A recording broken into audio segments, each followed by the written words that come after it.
Hey guys, what's up? Cody West, Internet Marketing Red Deck, coming to you from North Carolina. We're going to talk about wealthy habits versus poor habits. What's the difference? And if you're poor, you want to be wealthy, you're definitely going to have to change something. And the biggest change that you could do is mindset. But mindset's kind of hard. It takes a little while. It don't just happen overnight. But habits, you can change those right away. And rich people, wealthy people, they definitely do some different habits than poor people do. So I got 6 of them that you can go ahead and change starting today. So number 1, wealthy people read. Poor people read books. I mean, not read books. Poor people watch TV. Wealthy people read. And it's important to read because even back in the 1900s, Andrew Carnegie, in the book Think and Grow Rich, his philosophy was you don't just only get rich, but you teach people how to get rich. And the way to do that is to read, because you can never share knowledge if you never gain knowledge. So my suggestion is, if you watch TV when you get home, if you watch it all day, take about 30 minutes. The show you care at least about, get rid of that show and read a book. Start sharing what you learn in that book. It's important, and it'll definitely get you exposure if you start sharing, because people are always searching for the book without reading the book. That's one of the easiest things to do because most people just don't do it. So number 2, wealthy people have mentors. Poor people have mentors too, but they're poor. If you're poor, you can only teach people how to go as far as you can go, and if you're poor, that's not very far. So have mentors. It's important because if you're in network marketing like I am, you want to generate leads, you want to learn how to sign people up. If it takes you a couple years to sign up your first couple people, if you have a mentor, it'll take you less than a year now, because you borrow their mindset and you start doing what they do, and it shortens your learning curve. So that's important. Number 3, wealthy people set goals. Poor people don't. They just take what the day gives them. You ever heard the saying, same shit, different day? That's because you didn't plan the day. You need to set goals.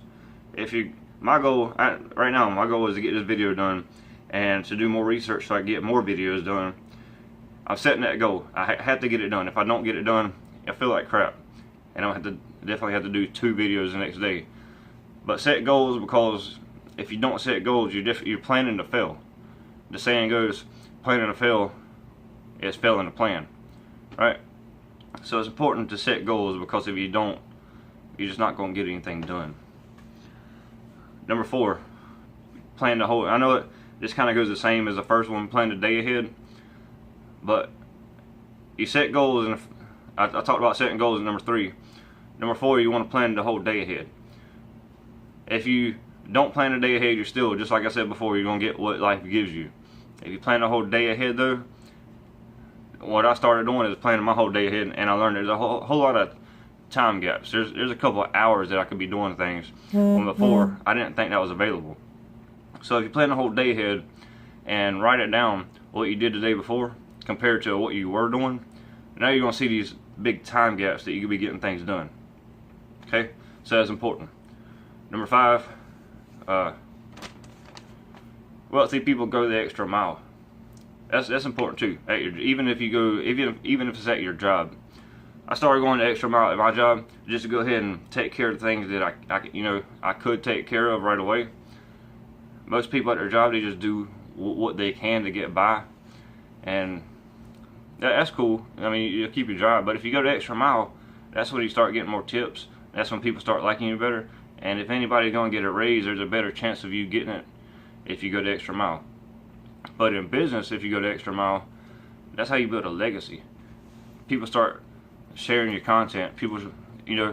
It's just important, because if everything is equal between you and another guy, but you go the extra mile, you're the one that's going to make more money.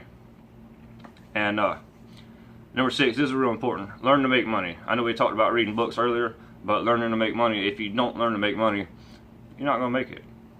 Well, poor people don't learn to make money.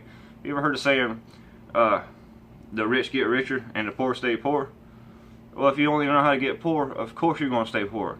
And if you learn how to get rich, of course you're going to keep doing it over and over again, because now you know how to do it. And I mean, why wouldn't you? That's one of them stupid cliche terms. It's an excuse to stay poor. In my opinion, it's just an excuse to stay poor. It don't make no sense to me. Just if you're rich, keep getting richer. Well, of course. If you're poor, you're gonna stay poor. Of course. All right. So, well, that's it. That's what I have for you today. I created a group. It's all about mindset and business. I'm gonna leave a link to the group in the description and down in the comments. You go to it. Just it's our Facebook group. Just request to join, and I'll let you in. But if you like this video, there's more like it. And comment, click the subscribe button, and I'll see you on another one.